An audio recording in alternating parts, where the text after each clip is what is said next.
إن الحمد لله نحمده ونستعينه ونستغفره ونتوب إليه ونثني عليه الخير كله. نحمده سبحانه وبحمده تستفتح الخيرات وبفضله تتنزل البركات، ونشهد أن لا إله إلا الله وحده لا شريك له، لا ند له ولا ضد له ولا والد له ولا ولد له، أحده في أسمائه وصفاته. ونشهد أن نبينا وسيدنا محمدا عبد الله ورسوله، أرسله ربه رحمة للعالمين وقدوة للعاملين ومحجة للسالكين وحسرة على الكافرين وحجة على العباد أجمعين، فهدى به من الضلالة وبصر به من العمى. فاللهم اجزه خير ما جازيت نبيا عن أمته ورسولا عن دعوته ورسالته.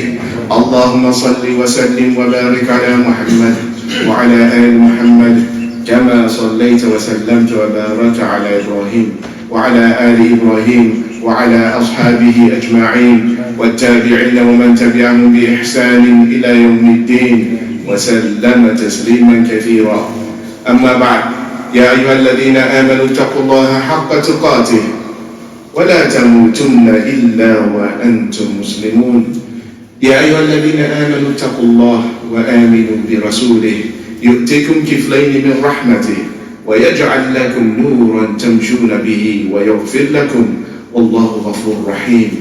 يا أيها الذين آمنوا اتقوا الله وقولوا قولا سديدا يصلح لكم أعمالكم ويغفر لكم ذنوبكم ومن يطع الله ورسوله فقد فاز فوزا عظيما. أما بعد, my dear respected brothers and sisters, I will do my best today to not be animated by what is happening in our Quds, and I will do my best to avoid making this khutbah political, because we are all enraged by what we see for different reasons. Today I just want to focus on the words of Allah subhanahu wa ta'ala, and I hope that it will reach your hearts so that we can gain the right perspective in the fog of war. But one thing I will not do is allow you to leave here feeling happy. I want everybody to feel some form of discomfort about what is happening. I want to challenge your iman and your ilm a little bit, so that maybe perchance you will take some action in a positive way. So do forgive me if I make you feel at unease by the time you leave here. It is a tragedy that has descended upon this ummah starting last Friday with the escalation in violence that you see from Gaza. And my dear respected brothers and sisters, how do you feel as a Muslim when you're watching minute by minute the incoming slaughter that are coming to our brothers and sisters? It is beyond tragedy. On both sides, innocent people have lost their lives. We should be willing to say that. It is wrong for partygoers to be killed in Israel.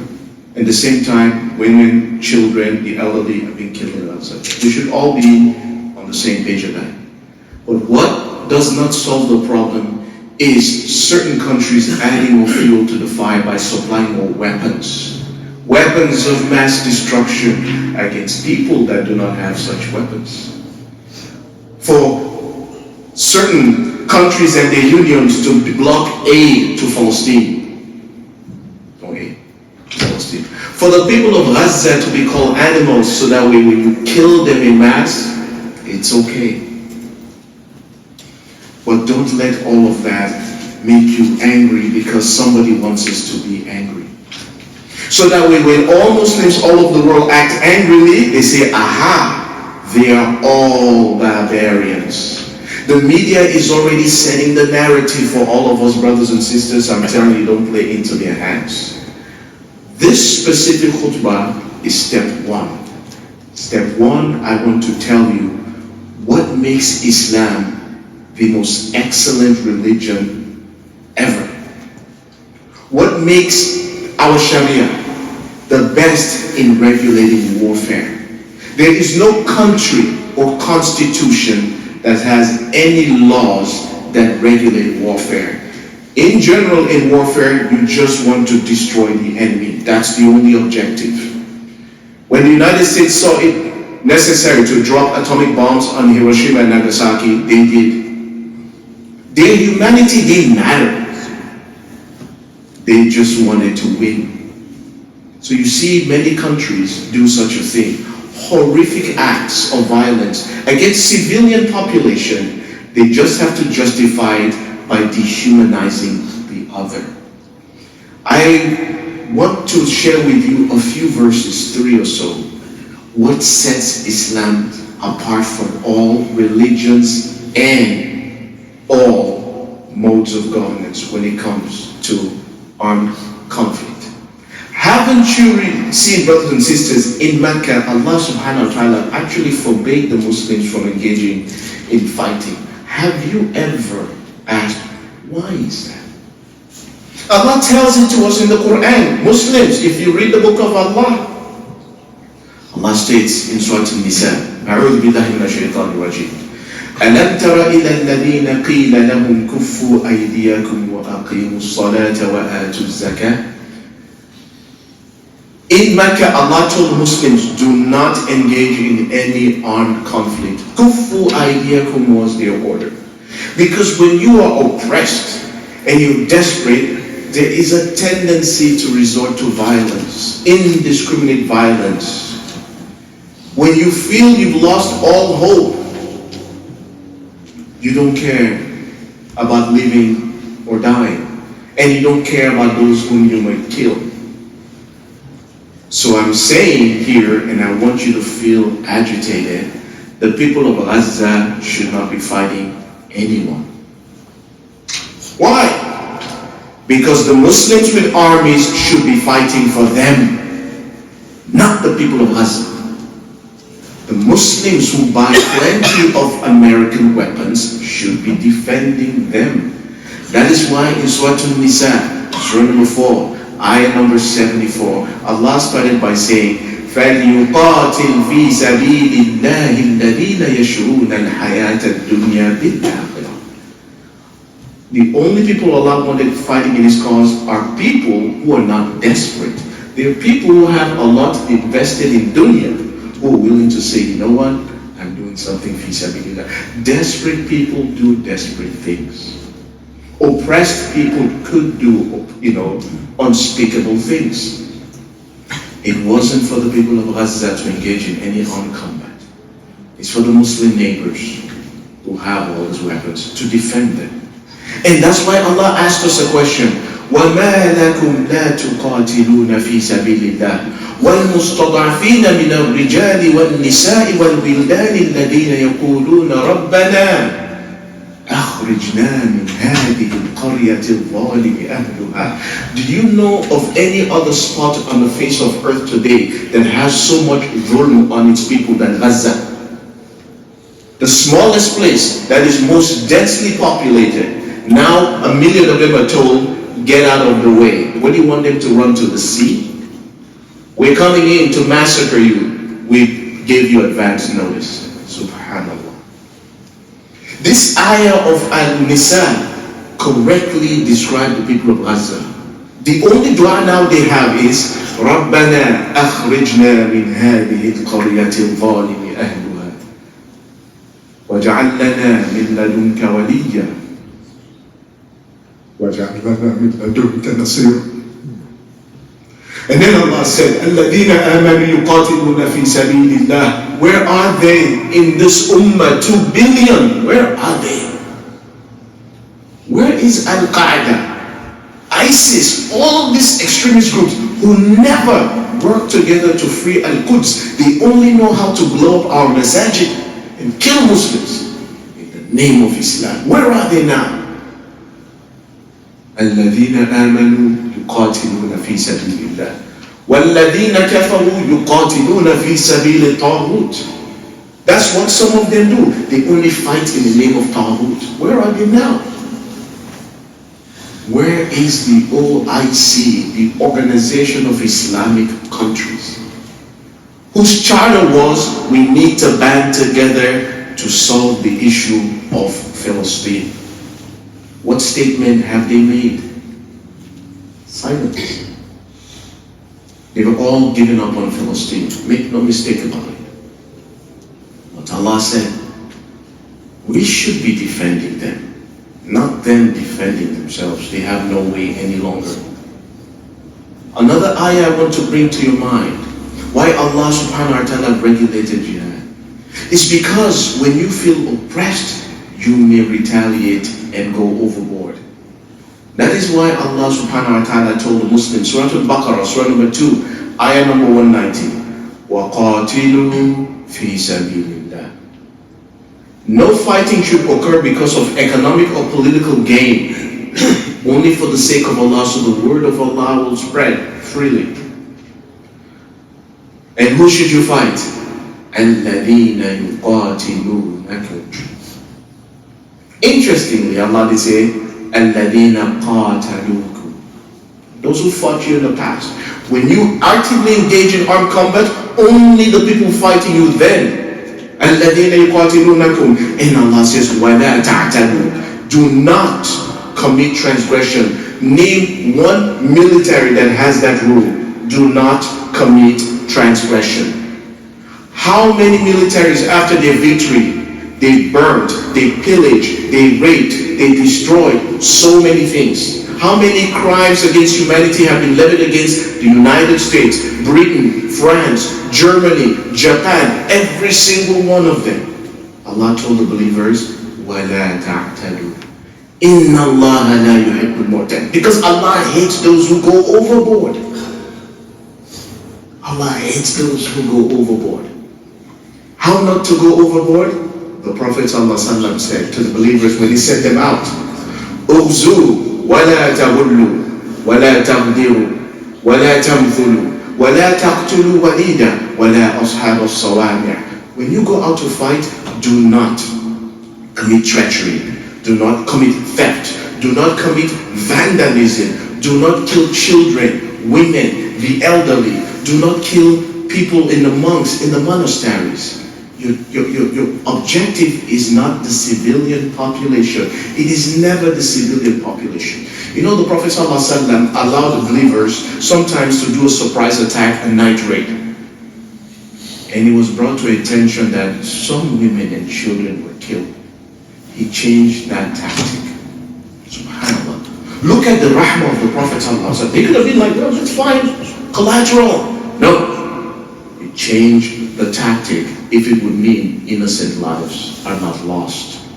Why did Allah subhanahu wa ta'ala not command the Muslims to fight, which led to Sulh al-Hudaybiyah in Mecca? وَلَوْلَا رِجَالٌ مُؤْمِنُونَ وَنِسَاءٌ مُؤْمِنَاتٌ لَمْ تَعْلَمُوهُمْ أَن تَطَعُوهُمْ فَتُصِيبَكُم مِّنْهُمْ مَعَرَّةٌ بِغَيْرِ عِلْمٍ. Allah says, I didn't want you to mistakenly kill believers in Mecca. But if they were separated, لَوْ تَزَيَّلُوا لَعَذَّبْنَا الَّذِينَ كَفَرُوا مِنْهُمْ عَذَابًا أَلِيمًا.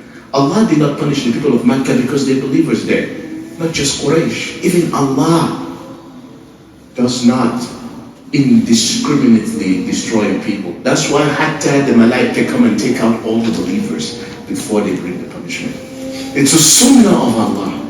Don't commit transgressions when you engage in warfare.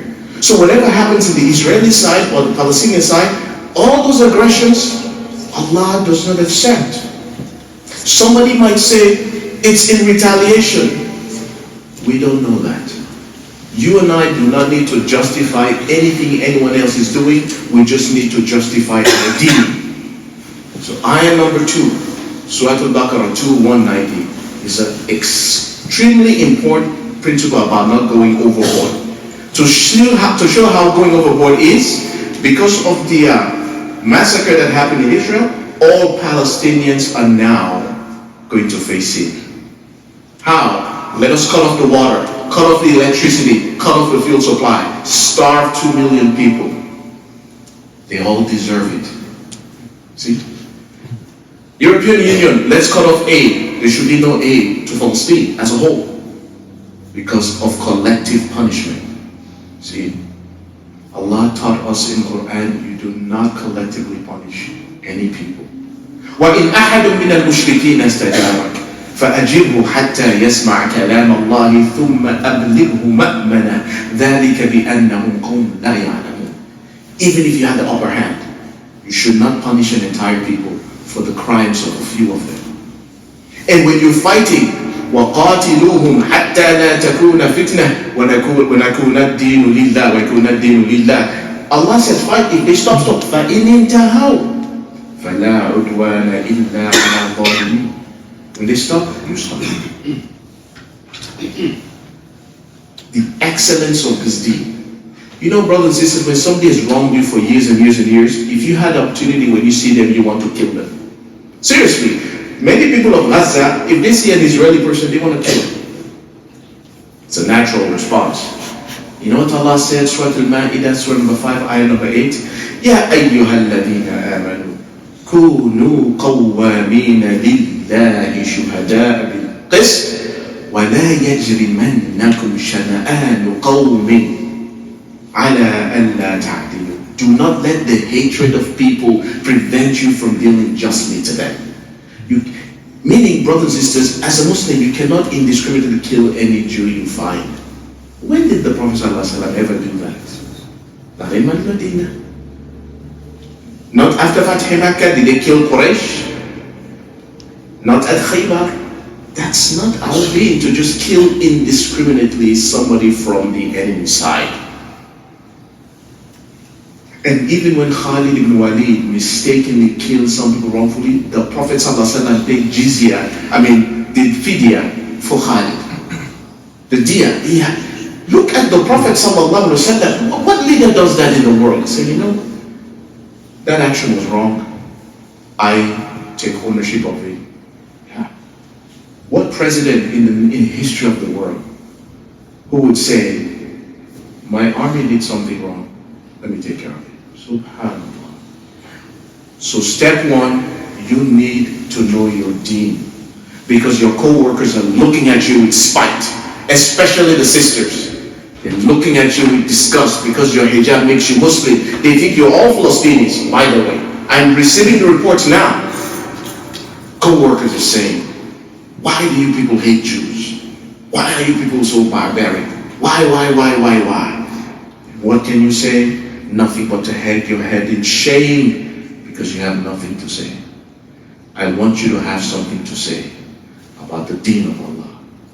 Islam does not allow or condone for innocent civilians to be mixed in anybody's war.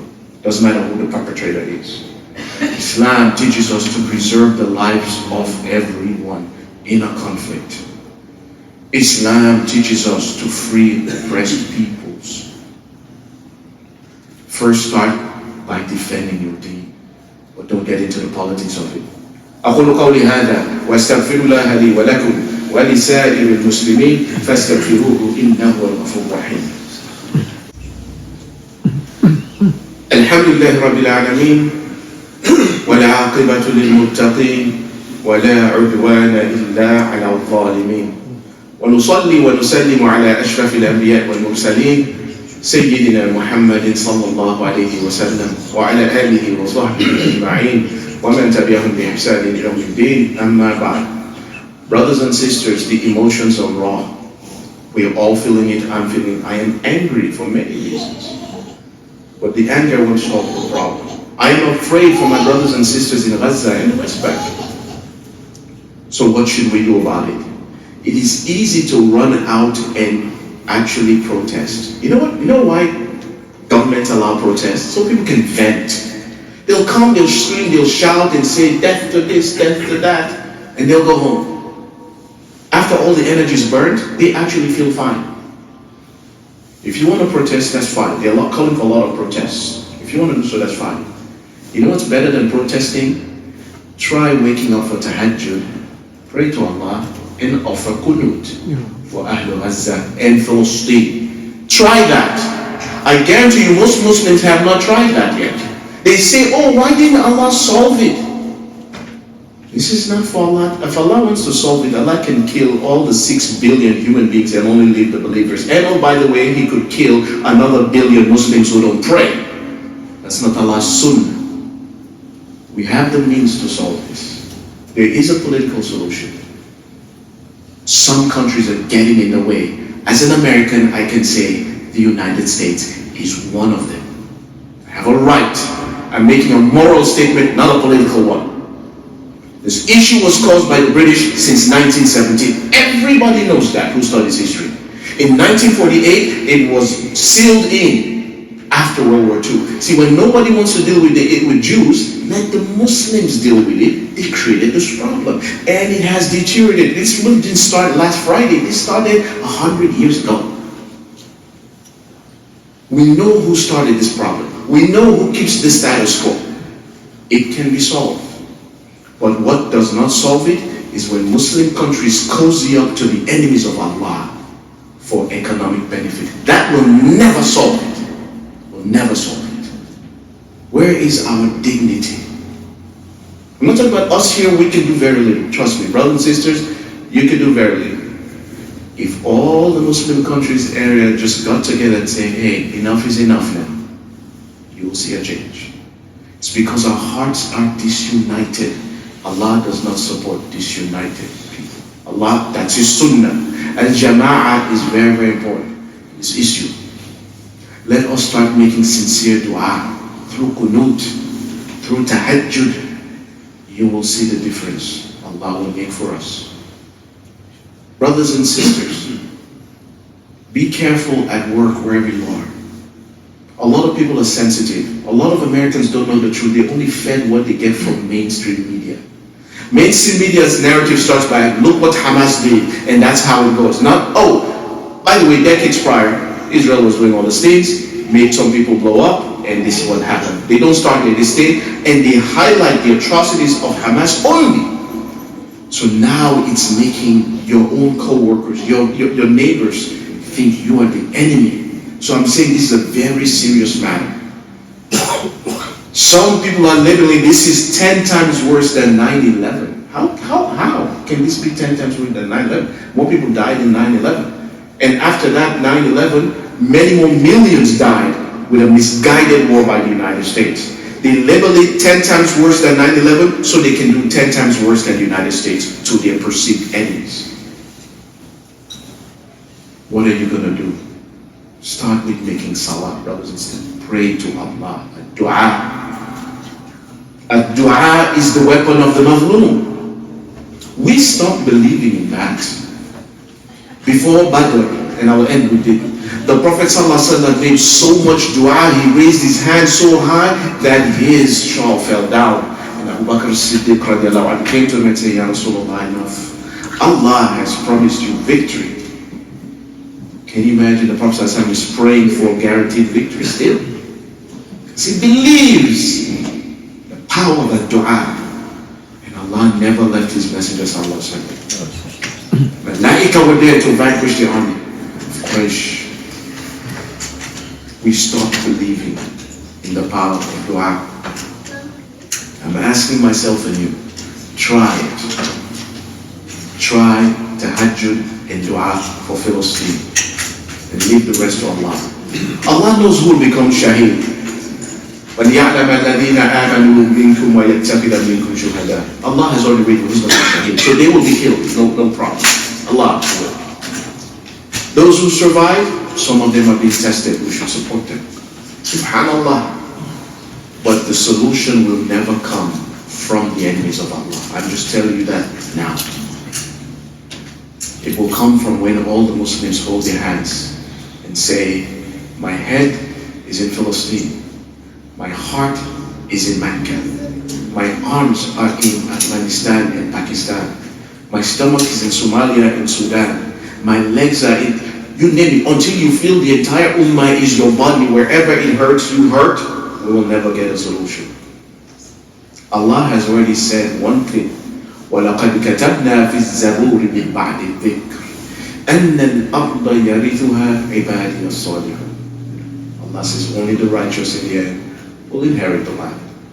For as long as we Muslims are not righteous enough, we will always be attacked. We will always be taken advantage of. So my brothers and sisters, I apologize if I agitate you with what I say. Just go look at the words of Allah and His Messenger. Start by first defending your deen. not groups and peoples. The only innocent people here are the innocent people who died in Gaza, West Bank, or in Israel. They're the innocent people. Governments and organizations and groups, they're not innocent in this. Do not defend any of them. Just defend your deen. And be empathetic to your co-workers who feel you are the enemy. Empathetic by saying, put yourself in their shoes. They don't know anything about Islam and just see these images of what people died. They're going to react that way.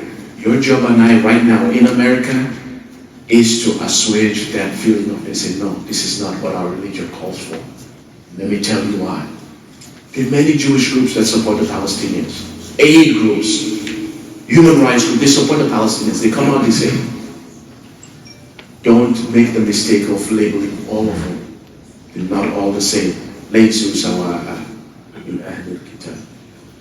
وإن من أهل الكتاب لمن يؤمن بالله وما أنزل إليكم وما أنزل إليهم خاشعين لله لا يشترون بآيات الله ثمنا قليلا. Allah says, don't judge them all the same. إن الله وملائكته يصلون على النبي يا أيها الذين آمنوا صلوا عليه وسلموا تسليما. اللهم صل على محمد وعلى آل محمد كما صليت على إبراهيم وعلى آل إبراهيم. اللهم بارك على محمد وعلى آل محمد كما باركت على إبراهيم وعلى آل إبراهيم إنك حميد مجيد. اللهم ربنا يا أرحم الراحمين اللهم انصر إخواننا في فلسطين وفي كل مكان يا أرحم الراحمين. اللهم كن مع إخواننا في غزة يا أرحم الراحمين. اللهم انصرهم نصرا عزيزا يا أرحم الراحمين. اهزم الأحزاب يا أرحم الراحمين. اللهم عليك الطغاة والذين يسفكون دماء المسلمين فإنهم لا يعجزونك. اللهم أحصهم عددا واقتلهم بددا ولا تبق منهم أحدا. اللهم انصر الإسلام والمسلمين وانصر الإسلام والمسلمين. اللهم اغفر لجميع موتى المسلمين يا عزيز يا كريم. ربنا آتنا في الدنيا حسنة وفي الآخرة حسنة وقنا عذاب النار وأقيموا الصلاة فإن الصلاة تنهى عن الفحشاء والمنكر ولذكر الله أكبر والله يعلم ما تصنعون.